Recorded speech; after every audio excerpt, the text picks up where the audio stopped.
اس کے نیچے پھر 3 قطب ہوتے ہیں، 40 ابدال ہوتے ہیں، پتہ نہیں 110 یا 120 ابرار ہوتے ہیں، زنجبہ نخبہ یہ تمام ہوتے ہیں۔ ان کا کام یہی تھا کہ جن کی شفاعت رسول اللہ نے کرنی ہے ان کو اپنے ساتھ لگا کے ان کا نفس پاک کرے۔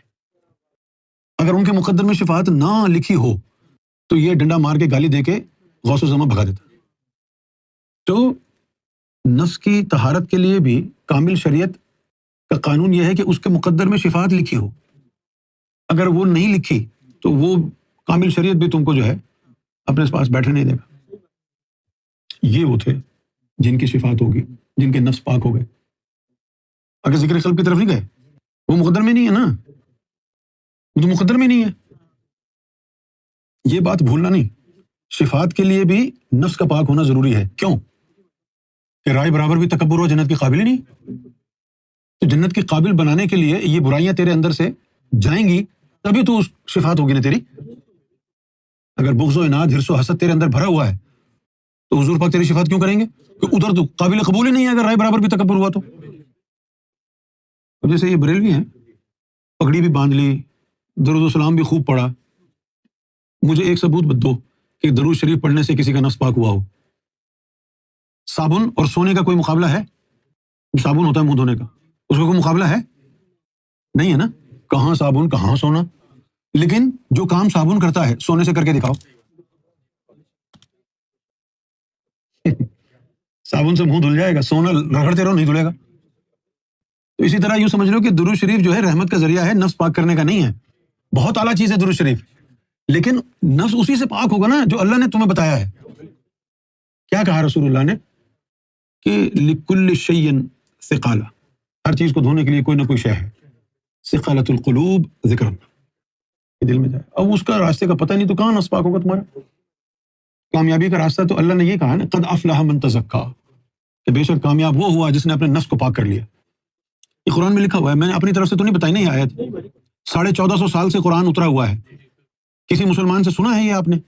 ان کی توجہ ہے نفس کی طہارت کی طرف کہ ہم نے اپنے اندر کو پاک کرنا ہے۔ بلے شاہ نے کیا کہا؟ نفس پلیت نے پلیت کی تھا، اسا منڈو پلیت نہ سی۔ یوم ازل میں تو ہماری روحیں تھی نا، ادھر تو شیطان بھی نہیں تھا نا، اس وقت ہم پلیت تو نہیں تھے نا۔ جب اس دنیا میں آئے اور ہمارے اندر نفس ڈالا گیا، اس نفس کی وجہ سے ہم پلیت ہو گئے، ناپاک ہو گئے۔ اس کو پاک کرنا پڑے گا۔ مین تھیم ہر رسول، ہر پیغمبر، ہر نبی کی یہی تھی کہ وہ اپنے امتیوں کے نفس کو پاک۔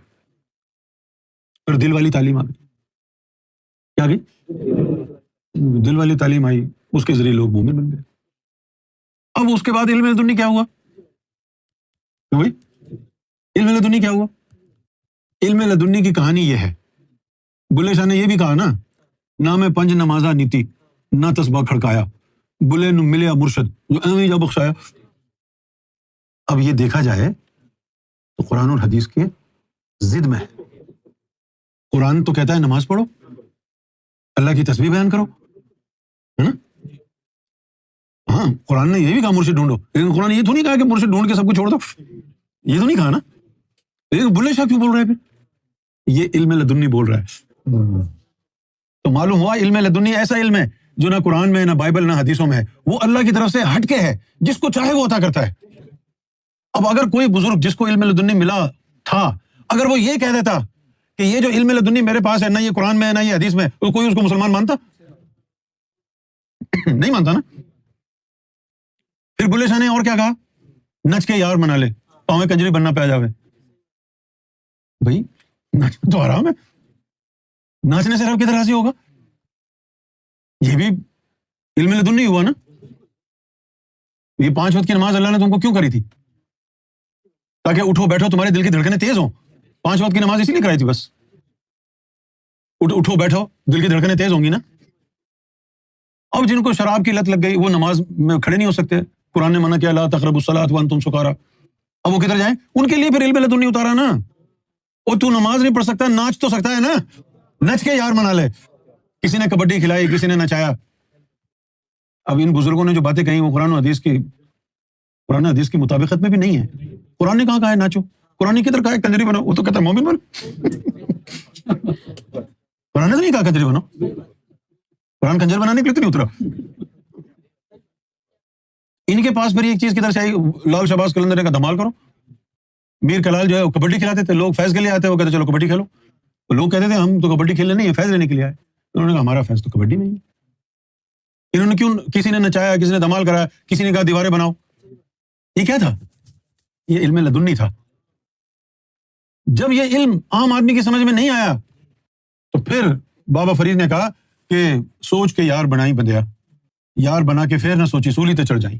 تیری سمجھ میں نہیں آئے گی مرشد کی بات تو سب سے پہلے کیا کر کہ تو مرشد کو آزما لے، پتہ چلا لے کہ وہ اللہ والا ہے یا نہیں ہے.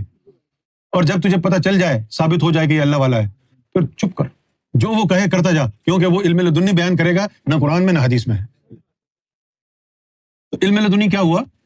قرآن حدیث سے، بائبل سے، انجیل سے، توریت سے ہٹ کے خاص علم ہے جو علم لوح محفوظ میں نہیں ہے، نہ وہ جبریل کو پتا. وہ اللہ تعالیٰ اپنے خزانہ خاص سے جس ولی کے اوپر مہربان ہوتا ہے اس کو دے دیتا ہے. اس ولی کے لیے بھی نہیں دیتا ہے، وہ تو پہلے ہی اللہ سے پہنچ گیا ہو نا، اب اس کو علم کی کیا ضرورت ہے؟ وہ لوگوں کے لیے دیتا ہے کہ یہ جو ولی ہے جس علاقے میں رہتا ہے وہاں پر اتنے ازلی مومن ہیں لیکن وہ شریعت پہ پورا نہیں اترتے، اور وہ شریعت پہ پورا نہیں اترتے، تقدیر میں ان کے ایمان لکھا ہے، اب ان کو لے کے کیسے آئیں؟ قرآن حدیث کی تعلیم کے ذریعے وہ آ نہیں سکتے کیونکہ معذور ہیں، گناہ گار ہیں. وہ جو گناہ گار ہیں جن کی تقدیر میں ایمان لکھا ہے، شرابوں میں، عورتوں کے پیچھے لگے ہوئے ہیں، اب وہ ادھر آ ہی نہیں سکتے شریعت کے ذریعے، ان کو کیسے نکالے گا پھر اللہ؟ اس نے اپنے آپ کو ہی فیسیلیٹیٹ کرنے کے لیے پھر یہ علم لدنی اتارا ہے. ابراہیم بن ادم نے کہا کہ میں نے 70 مرتبہ اللہ کا دیدار کیا، 4 مسئلے علم لدنی کے اللہ سے سیکھے، ان 4 میں سے صرف ایک دنیا والوں کو بتایا، انہوں نے انکار کر دیا. یہ علم لدنی خاص علم ہوتا ہے. کون سا علم ہوتا ہے؟ نہ جو قرآن میں ہے نہ حدیث میں. جب بھی کوئی علم لدنی بیان کرے گا سب سے پہلے کہیں گے کہ یہ دشمن دین ہے، یہ زندیق ہے، یہ کافر ہے. فتوے لے کے آ جائیں گے، دیکھو جی ہدایت پلانے کے لیے یہ طریقہ رسول اللہ کا، یہ قرآن کا ہے، یہ جو بکواس کر رہا ہے نہ قرآن میں ہے نہ حدیث میں ہے. ٹھیک ہے، لگا دو اس پہ فتوے. تمہیں یہ تو پتہ نہیں یہ قرآن و حدیث کہاں سے آیا؟ لوح محفوظ سے جبریل نے لا کے دیا ہے. جو علم بلے شاہ بیان کر رہا ہے نہ جبریل نہ لوح محفوظ، ڈائریکٹ اللہ کے سینے سے آیا. جو اللہ کے سینے سے آیا تم نے اس کو مردود کہہ دیا. جو علم اللہ کے سینے سے آیا مردود کہہ دیا نا. پتہ ہے بلے شاہ، آج تو لوگ بلے شاہ کے مزار پہ جاتے ہیں. جب بلے شاہ مرا تو اس کے مسلمانوں نے اپنے قبرستان میں دفن نہیں ہونے دیا اس کو. کہاں دفنایا اس کو؟ جہاں قصور شہر کے سارے شہر کا کچرا پھینکتے تھے، سارے شہر کا کچرا جہاں ڈالتے تھے وہاں جا کے بلے شاہ کو دفنایا گیا. کیونکہ بلے شاہ کی جو بات تھی علم لدنی کی تھی. ایسا عشق نماز جدو نیتی ہے تد پل گئے مندر مسیتی ہے. عشق نماز کیا ہے؟ عشق نماز یہ ہے کہ تو نماز میں کھڑا ہو، سامنے رب کا دیدار ہو. اگر تیری نماز میں رب کا دیدار ہو رہا ہے تو پھر تو مندر میں کھڑا ہو یا مسجد میں کھڑا ہو. تیری نماز مندر مسجد سے نہیں، رب کے دیدار سے ہے نا. جس منزل نو عشق پہنچاوے ایمان نو خبر نہ کائی. جس منزل کو عشق پہنچا دیتا ہے ایمان کو اس کی خبر نہیں ہوتی. علم لدنی وہ ہے جو اللہ تعالیٰ اپنی طرف سے دیتا ہے علم. چلو جی کتنے بندے ہیں؟ یہ 200 بندے ہیں. چلو یہ 200 بندے ہیں، چلو یہ علم لدنی لو اور ان کو ان کی منزل پہ پہنچاؤ. یہ اللہ تعالیٰ اپنی آسانی کے لیے کہ جنہوں نے رب کی گواہی میں یوم ازل میں کلمہ پڑھ لیا تھا، جن کو جنت میں جانا ہی جانا ہے، جن کو جہنم میں وہ بھیج ہی نہیں سکتا، ان کے لیے آسانی پیدا کرتا ہے نا. پھر ان کے لیے نقطہ نواز بن جاتا ہے نا. لوگ تو یہ کہتے ہیں کہ یہ دیکھو یہ کافر ہو گیا ہے، بجائے نماز پڑھنے کے، بجائے مسجد جانے کے یہ تو کنجر بن گیا ہے، ناچنا شروع کر دیا، مرشد کا طواف کرتے ہیں. تو بلے شاہ نے یہ کہا جس دے اندر وسیا یار اٹھیا یارو یار پکار. اے عشق بلے شاہ اوکھا اولا، صورت ہے صنم دی عرش مولا، یار بنا نہ کوئی اللہ ہے، ہمیں رب نال جھگڑا پہ جا. وہ یار کے اندر ہی اللہ ہے نا. اوپر والے اللہ کو کس نے دیکھا ہے؟ وہ جو یار ہے اسی کے اندر بسا ہوا ہے نا. وہ مولانا روم نے بھی کہا چوں تو ذات پیر را کر دی قبول، ہم خدا ذاتش و آمد ہم رسول. اگر تو نے اپنے مرشد کو مکمل طور پر مان لیا تو مرشد کو ماننا صرف مرشد کو ماننا نہیں ہے، اللہ رسول بھی اس میں آ گئے. بس یہ علم لدنی اب اللہ کرے لوگوں کی سمجھ میں آئے کیونکہ ہم ایکسپلین کر رہے ہیں نا. بلے شاہ نے تو نہیں کہا تھا. بلے شاہ نے کیا کہا بھئی؟ انہوں نے کہا نچ نچ کے یار منا لے. لوگوں نے اعتراض کیا تو جواب نہیں دیا انہوں نے، بلکہ اور جواب کے طور پر کیا کہا؟ لوکی تینو کافر آکھن تو آہو آہو آکھ. بجائے ان کی غلط فہمی دور کرنے کے انہوں نے کہا ٹھیک ہے جی تم لگاتے رہو فتوے، کافر بولتے رہو، مجھے منظور. اگر ایکسپلین کوئی کر دیتا تو ہو سکتا ہے 2-4 کی سمجھ میں آ ہی جاتا. جنہوں نے دیواریں چنوائی ایکسپلین انہوں نے بھی نہیں کیا, جنہوں نے دھمال کرایا ایکسپلین انہوں نے بھی نہیں کیا, جنہوں نے نچایا ایکسپلین انہوں نے بھی نہیں کیا. پتہ نہیں کیوں نہیں کیا, یا تو اللہ کی طرف سے اجازت نہیں ہوگی یا پھر وہ ڈرتے ہوں گے. اب آپ کہیں گے ولی بھی ڈرتا ہے, حضور پاک لوگوں سے ڈرتے رہے کہ میں مولانا علی کی ولایت کا اعلان کروں یا نہ کروں. علم لدنی یہ ہے کہ اللہ تعالیٰ اس ولی کو علم لدنی دیتا ہے کہ چھوٹی سی اور تشریح کرو. اس علم لدنی میں یہ ہوتا ہے اس مرشد اس ولی کے لیے کہ جو تجھ سے جیسے لگنا چاہے ویسے لگا دے, ہم اس کا سینہ منور کریں گے. اچھا, اب وہ پھر مریدوں کو دیکھتا ہے, وہ کہتا ہے اس کو لیپ ٹاپ پہ بیٹھنے کا شوق ہے, اس کو لیپ ٹاپ پہ بٹھا دیا, ٹھیک ہے نا. اس کو روٹی لگانے کا شوق ہے, چل تو روٹی لگا. اس کو ناچنے کا شوق ہے, اس کو ناچنے پہ لگا دیا.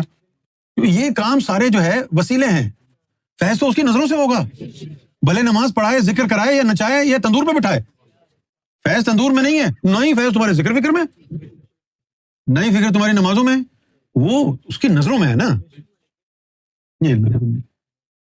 ہم بھی لوگوں کو کہتے ہیں کہ ٹھیک ناچو, ایک قدم پر اللہ دوسرے قدم پر ہو, لیکن یہ وہ ناچ ہے جس کو دیکھ کے کبھی بھی تم کو شیطانی نہیں سوجے گی کیونکہ اس میں نور ہے. بات ساری صرف یہ ہے کہ کوئی سمجھانے والا ہو تو پھر علم لدنی کی حقیقت اور حکمت بھی سمجھ میں آئے. یہاں اب نماز, روزہ, حج, زکوٰۃ, تم مجھے بتاؤ کیسے تمہارا نفس پاک ہوگا جب نہ تمہاری نماز ہو رہی, لا صلاۃ الا بحضور القلب, نہ تمہاری نماز ہو رہی, ٹھیک ہے نا, نہ تمہارے اندر رزق حلال ہے. آج کے دور کا مسلمان دیکھو, کتنے مسلمان ایسے ہیں جن کو رزق حلال کی پرواہ ہے, خود بھی حرام کھا رہے ہیں, اپنی اولاد کو بھی, اپنے والدین کو بھی رزق حرام کھلا رہے ہیں. حرام کے چندے سے مسجدیں بن رہی ہیں, حرام کے پیسے سے عمرہ کرنے کو جا رہا ہے, حرام کے پیسوں سے حج کر رہا ہے, حرام کے پیسوں سے ٹوپی پہن رہا ہے, اور حرام کے پیسے سے ہی مسجدیں بنوا رہا ہے. کیسے تیری عبادت رب کو قبول ہوگی؟ اب تو کوئی طریقہ ہی نہیں بچا تمہارے لیے, اب تو صرف ایک ہی طریقہ بچا ہے. وہ طریقہ کیا ہے؟ ڈائریکٹ نور کے انجیکشن تمہارے دلوں کو لگے, جو سارے جسم کو, خون کو بائی پاس کرتے ہوئے ڈائریکٹ نور دل میں جائے. یہ امام مہدی علیہ الصلوۃ والسلام کا علم لدنی ہے. جسم اس قابل نہیں ہے تو اس کے دلوں میں انجیکشن لگا دے. علم لدنی وہ علم ہے, وہ فیض ہے, وہ طریقہ ہے جو مذاہب ادیان میں نہیں ہے. جب بھی علم لدنی آیا ہے لوگوں نے ایسے ولیوں کو زندیق کہا ہے, کافر, منافق کہا ہے, قتل کے فتوے لگائے. تو بس عام آدمی کو سمجھانے کے لیے یہی ایک طریقہ ہے. اب اس کی جو ٹیکنیکلٹیز ہیں وہ الگ ہیں, علم لدنی کی جو ٹیکنیکلٹیز ہیں وہ الگ ہیں, کیونکہ علم لدنی کے اندر وہ بغیر شریعت کے ہوتا ہے, وہ بغیر زہد و پارسائی کے ہوتا ہے, وہ نظروں سے فیض ملتا ہے. اب جب نظروں سے فیض ملنا ہے تو آدمی کو کیوں دیکھ رہے ہو کہ یہ پارسا نہیں ہے, یہ تو گناہوں میں لگا ہوا ہے. آج علم لدنی جن کو نظروں سے مل رہا ہے, لوگ یہ کہتے ہیں اچھا یہ اتنا یعنی بلند مقام ہے اس کا, یہ تو گناہوں میں لگا ہوا ہے. وہ گناہوں میں تو لگا ہوا ہے, اس کا جسم لگا ہوا ہے نا. تجھے علم لدنی تو روح اور قلب کے اندر اس کا نور جا رہا ہے, وہ تو نظر ہی نہیں آ رہا نا. کیوں جی؟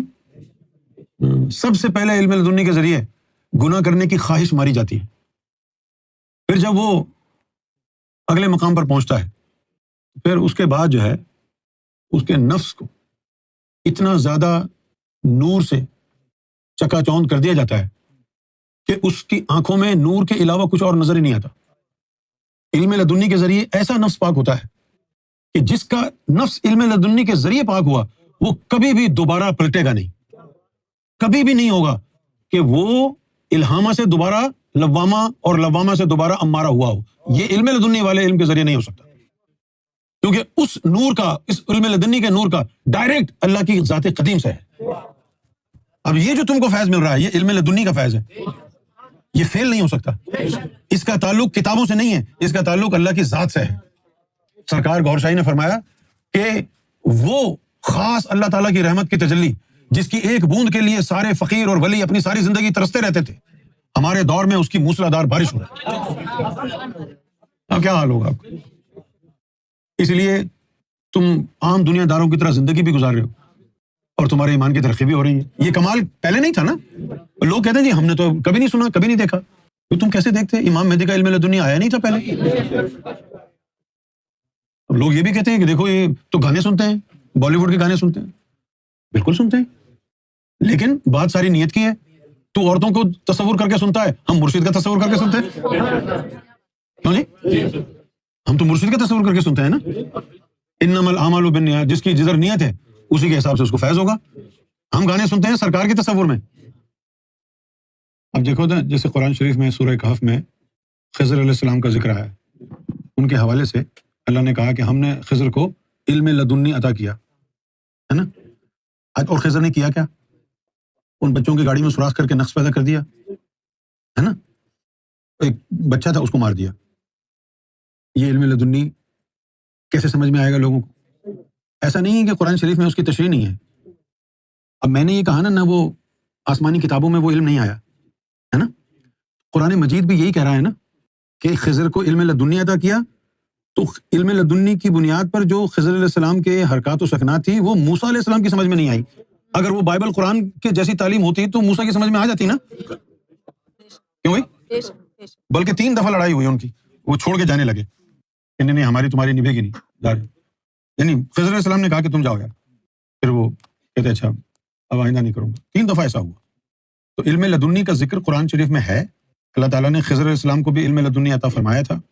اب آپ دیکھیں خضر نے جو کام کیا وہ موسیٰ کی سمجھ میں نہیں آیا ہے نا. تو پھر کسی عام انسان کی سمجھ میں علم لدنی کیسے آئے گا اگر کوئی سمجھائے گا نہیں تو؟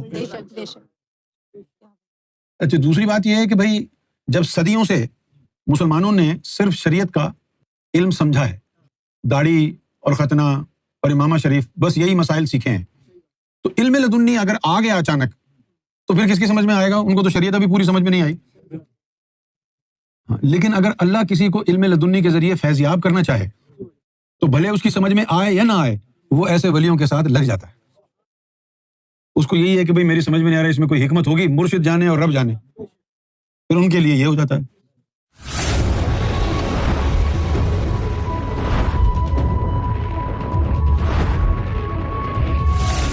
Amra TV, the place